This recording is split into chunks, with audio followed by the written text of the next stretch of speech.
আসসালামু আলাইকুম। আমাদের বিশ্ববিদ্যালয়ের শিক্ষকদের যে পরিবহন আছে, সেই পরিবহনটা আপনার আমাদের ক্যাম্পাস থেকে বের হয় ৪ টার পরে।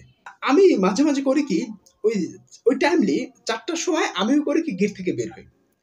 আমি বের হয়ে ধরেন আমাদের ক্যাম্পাস থেকে আমি হেঁটে ধরেন আপনার নর্থ সাউথ রোড বা বংশাল রোডটা, ওই রোডের ওখানে চলে আসি হেঁটে।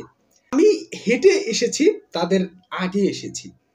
আর তারা হচ্ছে আপনার ৪টার সময় একই সময় আমরা নামলাম বা গেট থেকে বের হলাম। কিন্তু তারা গাড়িতে বসে, বসে জ্যামের কারণে তাদের রাস্তায় সমস্যা হচ্ছে।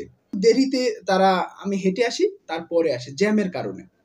আমাদের জগন্নাথ বিশ্ববিদ্যালয় তো পুরান ঢাকা এলাকায়। এদিকে অনেক জ্যাম পড়ে। আমি তো আপনাকে শুধু বললাম হচ্ছে কি বলে মালিটোলা পার্কের ওই জ্যামটার কথা, এই জ্যামটার কথা বলছি, হ্যাঁ? বা ওই বংশাল রোডের ওখানে যে জ্যামটা থাকে। এই তাদের ক্যাম্পাস থেকে ওই বাস আসতে, আসতে আপনার অনেক টাইম লাগে। মানে তাহলে দেখুন, যারা ধরেন আরো দূরে যায়, ফার্মগেট যায় বা ওদিকে শাহবাগের ওদিকে যায়, বিভিন্ন স্থানে তো বাসগুলো যায় টিচারদের, তাই না?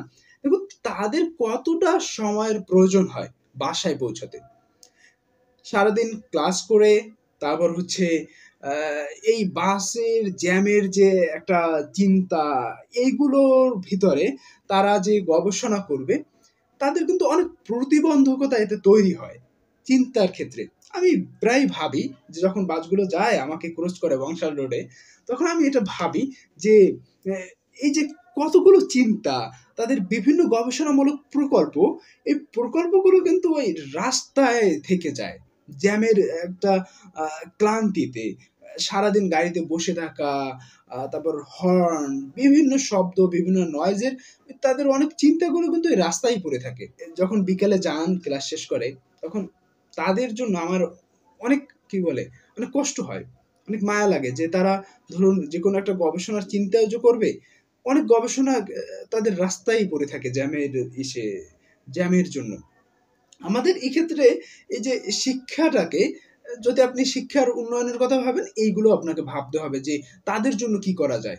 বিভিন্ন সময়ে তো আমাদের এই যে কার্যক্রম, যে কোনো চিন্তা ভাবনা বলি শিক্ষার উন্নয়ন হচ্ছে না হচ্ছে না, এটা না বলে এরকম কিছু একটা করা উচিত যাতে আহ, তারা ভালো থাকেন। দেখুন শিক্ষকরা যদি ভালো থাকেন, বলতে পারবেন তাদের ভালো একটা মাইন্ড সেট তৈরি হলে আপনার স্টুডেন্টরাও তো ওই একইভাবে তৈরি হবে।